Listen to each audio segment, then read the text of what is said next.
Kathy McDonald is a prospect strategy analyst within prospect strategy and research. She does a lot of work with the HSC units. And her fun fact, I'm going to see if I can get it right. She has 5 priorities: creativity, adventure, relationship building, self-improvement, and family. These are things that are really important to her. And today, Kathy is going to be talking with us about life-work balance. Welcome, Kathy.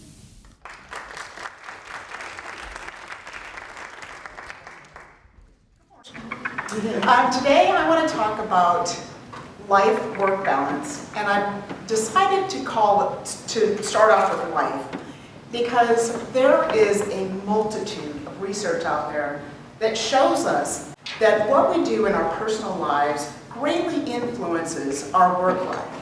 So if we improve one, that can only have a positive influence on the other. So today I'd like to talk to you about what I've learned about the life side of work-life balance and share some tips with you along the way to inspire you to gain more balance in your own life.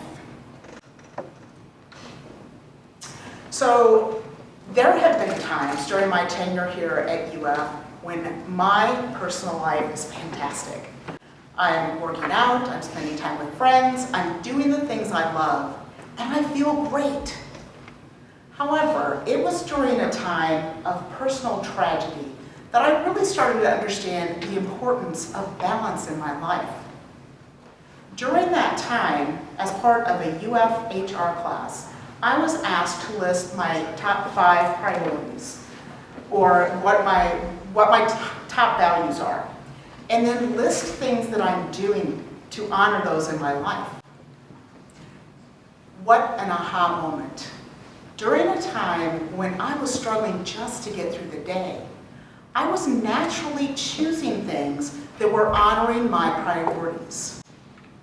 It was a turning point in my life, and now when I start to get stuck, I sit down and recreate that exercise. What is most important to me today, and what am I doing to honor those priorities? So my first tip is this. Start by making an honest assessment of what your top priorities are. What's most important to you? Now, I know this sounds obvious, but I think we have so many things on our plate that often we don't stop to think about what we value most. One of the benefits of doing this exercise is that you may discover that there are things that you do in your work life that are meeting those priorities. And remember, work-life balance is really about finding fulfillment and satisfaction in both. So for instance, my role as a trainer in my department allows me to fulfill my priority of relationship building. So that realization helps me to see that training is actually an opportunity for me rather than just another task that I need to fulfill. Another benefit is that it may help you to let go of things that are actually working against you. Another benefit is that it may allow you to actually let go of some things that are actually working against you. For instance, for years, I wanted to be a novelist. I had all these great ideas that I just needed to put down on paper. Of course, I never had time to write. I had a full-time job, I had a social life, I had a million different things that I needed to do before I could sit down and write. So finally, one of my friends said, "You don't want to be a writer, because if you did, you'd be writing." Wow, that really stung. But the more I thought about it, the more I realized I would hate that life. What I envisioned was me sitting alone in a little room, typing away on my typewriter, on my keypad, while life actually went on without me. And that is definitely not something I want for myself. So my friend's comment actually allowed me to realize it's okay to let things go if they don't fit with what you want from your life. So here we are. We have identified our priorities, we've defined and refined, but how do we fit anything else into our already busy lives? So my next tip is give yourself 15 minutes. Spend just 15 minutes a day where you are the priority. In 15 minutes, you can go for a walk, you can meditate, you can do something creative or read a couple pages from your favorite book. Plus, you have the added benefit of achieving a goal you set for yourself. Get in the habit of making time for yourself, even if it's only 15 minutes. Of course, it's important to be consistent. You may have a bigger goal, and you decide you want to spend 15 minutes a day working toward that goal. For instance, I recently took a trip where I went hiking in the mountains. So to prepare for that, I did stadium stairs several times a week for about a month. That is not one of my favorite activities. But it's important for me to make it to the top of the mountain. So I was consistent in my preparation. And if you look at the top of that little arrow, there I am at the top of the mountain. So my next tip is this. Be prepared to move outside of your comfort zone. Now, I personally have a teeny tiny little comfort zone. And it's actually quite a boring place to be. The good thing, though, is it doesn't take a whole lot for me to stretch those boundaries, to move beyond that. It may not even take 15 minutes. As a matter of fact, it may only take 10, because here I am standing in front of all of you. The great thing about moving outside of your comfort zone is that no matter what happens, you're going to feel great.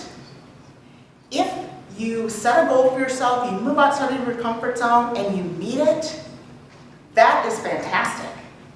If you just kind of squeak by, still great.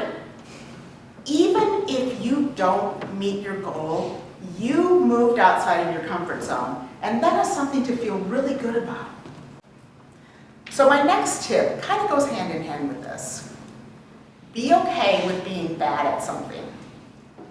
If you want to try something that you've never done before, you're probably going to be bad at it at first. That is absolutely not a reason not to do it. So as children and young adults, we try all kinds of new experiences and new activities, and then we kind of pick and choose the things that we really like the best. As we move into careers and maybe families and have a lot less free time, we tend to greatly narrow down what activities we're doing. So if you are feeling stuck in your comfort zone, maybe it's time to try something new. And it's okay to be bad at it.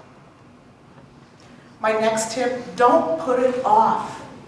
We don't know what tomorrow holds, but we often act as if we have all the time in the world. And I know it sounds trite, but it really is true. Our dreams and goals need to be fed to survive. You may have a goal that you think you want to get to someday, but when that day arrives, you may no longer be interested. And remember that goal that I had of becoming a writer? I spent so much time feeling like I was failing myself for not living into that priority. If I had just started, I could have realized that it really wasn't right for me, and I could have moved on to something that was more meaningful. My next tip, be an active participant of your own life. If there's something you want to do, actually do it. So many of you may know that I'm an avid card maker, and that meets my priority of being creative. And also, if you guys want to, with the celebration thing, if you need cards, see me afterwards. But I am an avid card maker, and I love to watch card making videos. I've gotten some great techniques, learned some great techniques from that, and I've gotten all kinds of inspiration. But I often need to remind myself, if I want to get better, I need to practice. Am I just watching someone else do it, or am I doing it myself? That's not to say I'm never going to watch another card making video. I mean, I did that this morning, But, I am going to watch card making videos because I think resources are a really important part of helping us live our most satisfying life. Resources can instruct, they can inspire, and they can help us set realistic goals for ourselves. If there's something you're interested in, use resources to either get started or to move you forward in your goal. My last tip, don't forget to play. We all need unstructured time in our day. Filling our nights and weekends with activity is just as detrimental as not having anything outside of our workday. So here are the tips that I've gone over today. I've talked about the life side of work-life balance. Finding satisfaction and enjoyment in your personal life, even if it's only 15 minutes a day, will carry over into your work life. Know your priorities and make sure that one of your priorities is you.